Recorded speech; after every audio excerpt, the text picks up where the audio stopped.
इस Wikipedia channel में आपका स्वागत है। मैं विपुल जैन आज आपको बताने जा रहा हूँ चैप्टर 3 साइंस विज्ञान का धातु और अधातु, इसके बारे में बात करेंगे। मेटल नॉन मेटल जिसे कहते हैं।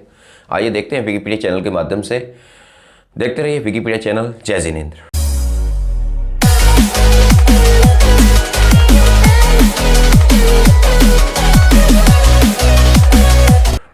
जय जिनेंद्र मित्रों, यहाँ पर देखिए मैंने कुछ क्वेश्चन को यहाँ से इम्पोर्टेंट क्वेश्चन को लिखा है, यहाँ तैयार किया है। आप इन क्वेश्चन को पढ़ते जाइए मेरे साथ और रिवाइज करते जाइए। होता जाए तो मेरी कुछ बातें जो इसमें नोट नहीं है उनको आप नोट कर लें। जैसे यहाँ पर लिखा है, निम्नलिखित में से कौन सी धातु ठंडे तथा गर्म जल से अभिक्रिया नहीं करती।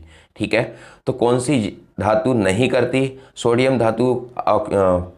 सोडियम जो धातु होती है वो जल से क्रिया कर लेती है और आग लग जाती है। ठीक है, चूना होता है, मैग्नीशियम। यहाँ पर एक आयरन एक ऐसी धातु है जो सॉलिड होती है, जो अभिक्रिया नहीं कर सकती। ठीक है, तो आपके सामने मैं इस पर टिक लगा दे रहा हूँ, ये आयरन धातु नहीं कर सकती। नेक्स्ट क्वेश्चन मैं पढ़ रहा हूँ आपके सामने, निम्नलिखित में से कौन सी धातु जल के साथ सामान्य ताप पर ही अभिक्रिया कर लेती है। मित्रों, एक रिक्वेस्ट है आपसे, आप क्वेश्चन को पढ़ो तो एक कमेंट्स ज़रूर करो अपने नाम से कि मैं क्वेश्चन को पढ़ लिया है या पढ़ ली है, जिससे मुझे पता लगे कि कितने स्टूडेंट मेरी वीडियो को देख रहे हैं। ठीक है, मैं आप पढ़ रहा हूँ। सेकंड क्वेश्चन, निम्नलिखित में से कौन सी धातु जल के सामान्य ताप पर अभिक्रिया कर लेती है। ठीक है, तो एक जल के सामान्य ताप पर, यहाँ देखिए जल के सामान्य ताप पर अभिक्रिया नहीं करती है। और जल के सामान्य ताप पर आप सोडियम एक इतनी मुलायम धातु होती है जो चाकू से काटी जा सकती है। उस धातु को आप अगर पानी में ऐसे ही छोड़ सकते हो तो छोड़ने पर तुरंत ही आग लग जाती है। ठीक है, अगला क्वेश्चन है, एंटीमनी है, धातु है, अधातु है, उपधातु है और अक्रिय गैस है।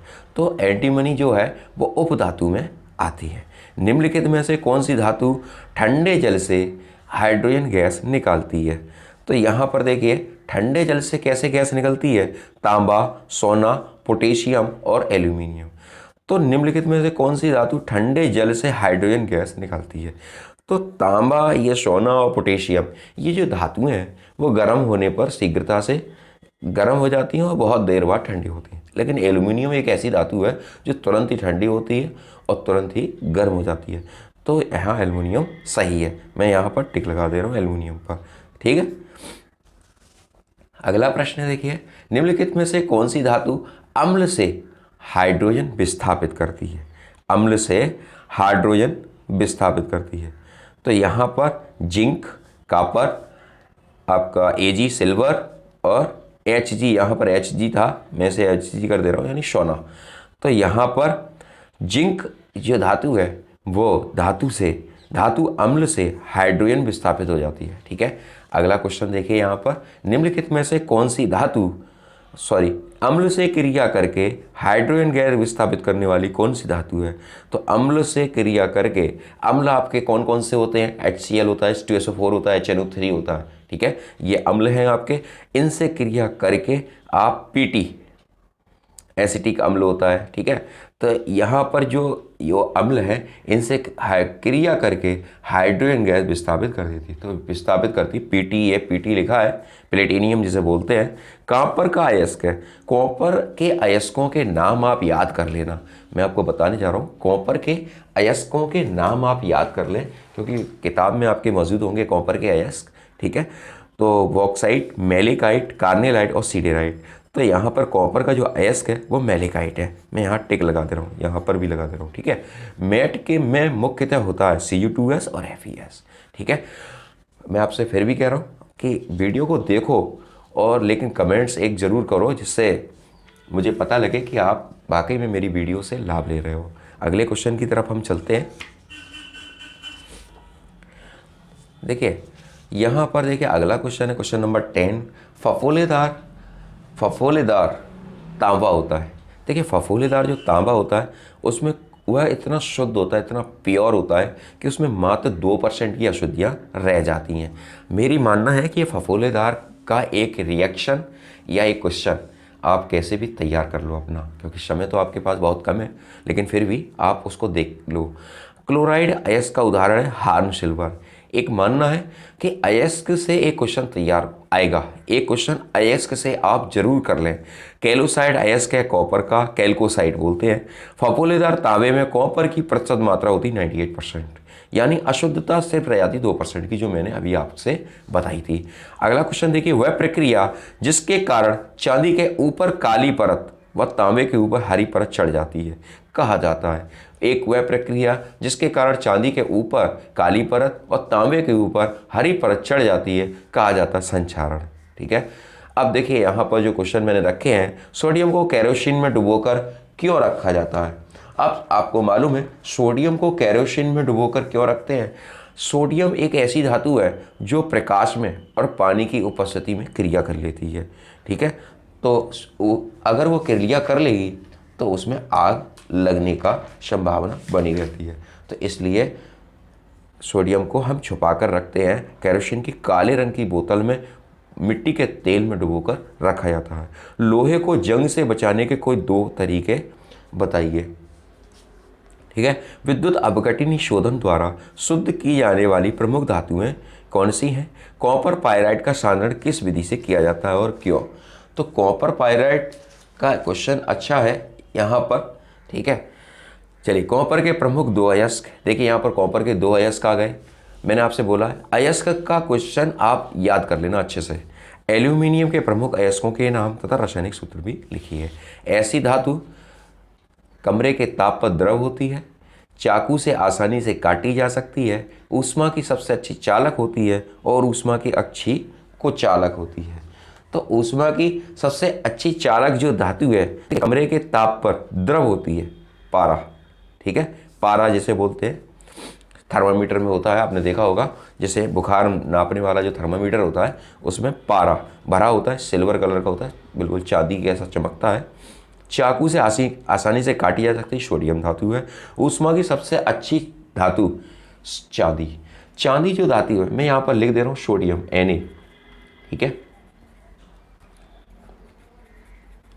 सोडियम, ये मेरे को आइडिया लग रहा है कि यह क्वेश्चन आपका 1 नंबर में आ जाएगा। चाकू से आसानी से काटी जाने ये चाकू से आसानी से काटे जाने सकने वाली धातु ये Na है, ये वाली।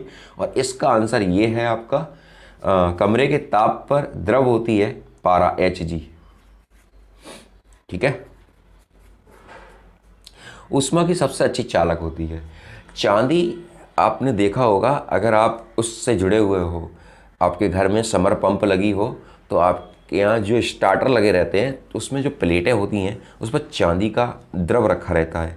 ठीक है, अगर आप किसी बिजली मैकेनिक से पूछोगे तो आप वो बता देगा कि चांदी होती है। ठीक है, इसका Ag होता है, Ag।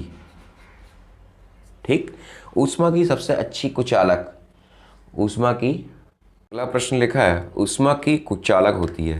तो एक लेड धातु होती है जो ऊष्मा की बहुत अच्छी कुचालक होती है। अगले प्रश्न की तरफ अब हम बढ़ते हैं।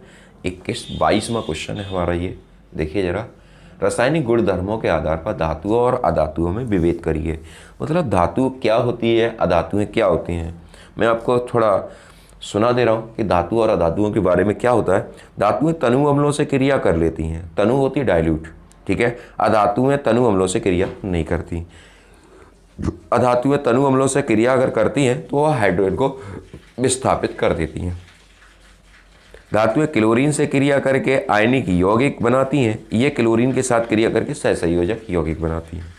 धातुएं अपचायक होती हैं, अधातुएं ऑक्सीकारक होती हैं। ठीक है, चलिए अगले प्रश्न की तरफ बढ़ते हैं। सिल्वर नाइट्रेट विलयन में कॉपर का तार डालने पर विलयन का रंग नीला क्यों हो जाता है, समीकरण कारण सहित बताइए। अब यहाँ देखिए, अगर सिल्वर नाइट्रेट का जो विलयन है, यह प्रश्न 2015, 2017 और 2018 में आया है। उम्मीद है कि शायद 2019 में आने की प्रबल संभावना है। तो यहाँ आप कॉपी पेन अगर आपके हाथ में हो तो आप लिख लीजिए, समझ लीजिए इसको।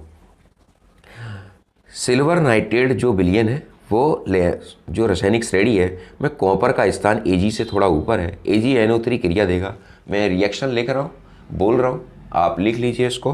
Cu + 2 AgNO3 इक्वल Cu पर 2 वैलेंसी है, पॉजिटिव है, और +2 NO3 निगेटिव +2 Ag। एक बार दोबारा से सुन लीजिए, Cu + 2 AgNO3 equal Cu di positive, 2 valency हैं डाई पॉजिटिव, प्लस 2NO3 एक वैलेंसी नेगेटिव। ठीक है, इस प्रकार विलयन में क्यूप्रिक आयन विद्यमान होने से विलयन का रंग नीला हो जाता है। क्यों नीला हो जा रहा है? क्यूप्रिक आयन के मिलने से यह विलयन नीला हो जाता है। ठीक है, यहाँ पर देखिए मैंने निम्नलिखित परिभाषा दीजिए खनिज अयस्क और गैंग। ठीक, यहाँ पर इनकी थोड़ी छोटी छोटी टिप्पणियाँ हैं। खनिज क्या होता है, अयस्क क्या होता है और गैंग क्या होता है। तो गैंग के बारे में आप सुन लीजिए, आपने शायद नहीं सुना होगा। जब किसी अयस्क को भूमि से निकाला जाता है तो खनिज अयस्क बालू और चट्टानी पदार्थों से संदूषित होते हैं। खनिजों में बालू और चट्टानी पदार्थों की जो अशुद्धियाँ उपस्थित होती हैं, क्या होती हैं अशुद्धियाँ? खनिज में बालू और चट्टानों की जो अशुद्धियाँ होती, बालू और चट्टानों की जो अशुद्धियाँ होती, उनको हम कहते हैं गैंग। ठीक है, आप समझ गए मेरी बात को। खनिज वह पदार्थ होते हैं जो भूपर्पटी से प्राकृतिक रूप से पाए जाने वाले अकार्बनिक तत्व यौगिकों को खनिज कहते हैं। अयस्क के बारे में भी समझ लीजिए, ऐसे खनिज जिनमें किसी धातुओं का निष्कर्षण लाभप्रद ढंग से किया जाता है, उन्हें हम कहते हैं अयस्क। ठीक है, अगले प्रश्न की तरफ से, गालक तथा धातुमल किसे कहते हैं एवं गालक का अर्थ लिखिए। गालक से आप क्या समझते हैं? किसी एक अम्लीय गालक की क्रिया को केवल रासायनिक समीकरण द्वारा स्पष्ट कीजिए। धातुएं एवं मेट क्या है, उदाहरण द्वारा स्पष्ट कीजिए। निम्नलिखित अभिक्रियाओं की रासायनिक समीकरण दीजिए। एल्यूमिनियम की भाप के साथ अभिक्रिया, मेरा मानना जो है इस पेपर में रिएक्शन आएंगी, 4 रिएक्शनें आएंगी इस पेपर के अंदर। तो मैंने यहाँ पर रिएक्शन को दिया है, निम्नलिखित अभिक्रिया को रासायनिक समीकरण दीजिए। एल्यूमिनियम की भाप के साथ क्रिया, तो मैं यहाँ पर बोल रहा हूँ, आप कॉपी पेन लेकर इसको लिख लीजिए। मैं बोल रहा हूँ एल्यूमिनियम होता है Al। ठीक है, 2Al प्लस 3H2O, या मैं लिख भी दे रहा हूँ कागज़ पे जिससे आपको परेशानी बिल्कुल भी ना हो। देखिए एल्यूमिनियम की भाप के साथ अभिक्रिया, तो मैं लिख दे रहा हूँ 2Al plus 3H2O equal Al2O3 plus 3H2, ये ऊपर निकल जाए, गैस है। ठीक है, इसे एल्यूमिनियम ऑक्साइड कहते हैं। एल्यूमिनियम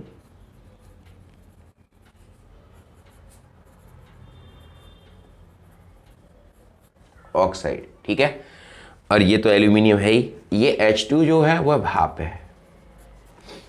ठीक, अगला है पोटेशियम की जल के साथ अभिक्रिया। पोटेशियम की जल के साथ अभिक्रिया किस तरह से होती है, लिख लीजिए आप। 2K, पोटेशियम का K होता है, plus 2H2O equal 2KOH plus H2। हाँ, ये गैस है, ऊपर जाएगा। ठीक है, अगला है जिंक की सल्फ्यूरिक अम्ल के साथ अभिक्रिया। अब जिंक की सल्फ्यूरिक अम्ल के साथ अभिक्रिया किस तरह से होगी वो देख लीजिए। जिंक होता है Zn और सल्फ्यूरिक अम्ल होता है H2SO4, तो ये हो जाएगा आपका ZnSO4 प्लस H2, इसे बोलते हैं जिंक सल्फेट।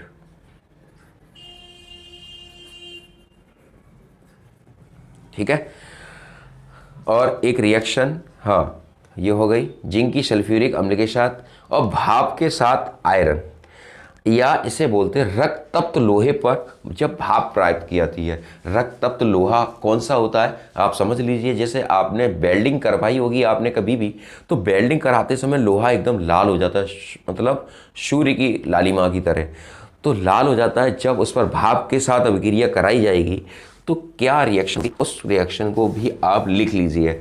आयरन होता है Fe, आयरन क्या होता है Fe प्लस H2O, जल यानी भाप।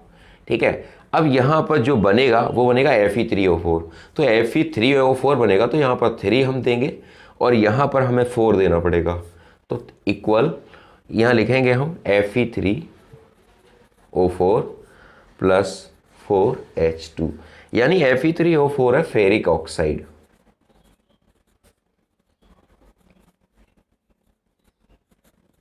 ठीक है, ये आपको ये 4 रिएक्शन हो गई, आप समझ लीजिए। इसको नोट करना चाहो तो आप नोट कर लीजिए। ठीक, अगले प्रश्न की तरफ हम बढ़ते हैं।